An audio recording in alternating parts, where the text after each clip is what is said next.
Poster work. Okay, ఇంకోటి మీరు ఇప్పుడు అమితాబ్ బచ్చన్ ఫ్యాన్గా చూపిస్తున్నారు కదా రవితేజ గారిని.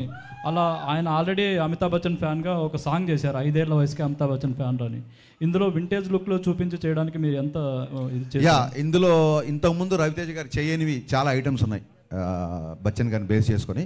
సో అవి చాలా ఎంటర్టైనింగ్. అవి ముందు చెప్తే బాగుంది. డెఫినెట్గా స్క్రీన్ మీద you love it. Okay, wish all the best. Thank you అండి, thank you so much. Bhagyashree garu, welcome to Tollywood. Thank you. You are too cuter than cute word. So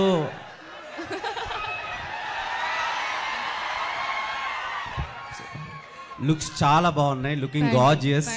so ఇంత మంచి అమ్మాయిని దేవకన్యని టాలీవుడ్కి ఇచ్చినందుకు హరీష్ గారికి థ్యాంక్ యూ సో మచ్.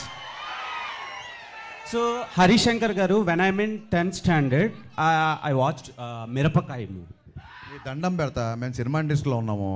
నేను LKG అప్పుడు మీ fan 10 అని చెప్పకండి బాబు, ఎందుకే మాకు అనవసరం. ఇప్పుడు బలవంతంగా మా ఏజ్ బయట పెట్టిస్తారండి మీరు. నాకు మిరపకాయ నచ్చింది, నువ్వు 10th 9th నాకు ఎందుకు గురు?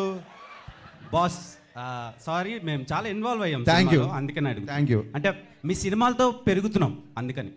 సో ఇదొకటి మిరపకాయ మూవీలో రవితేజ గారికి ఒక మంచి కంబ్యాక్ ఇచ్చారు. అట్ ద సేమ్ టైం ఆ యాటిట్యూడ్ జనాల్లోకి ఇంజెక్ట్ చేశారు.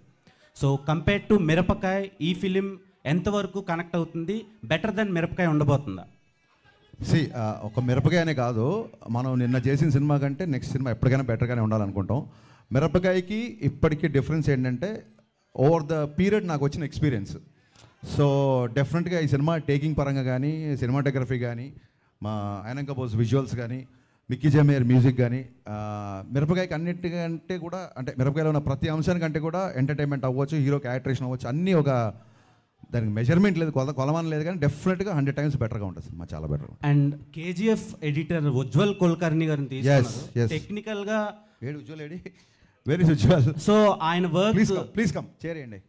యా, ఉజ్వల్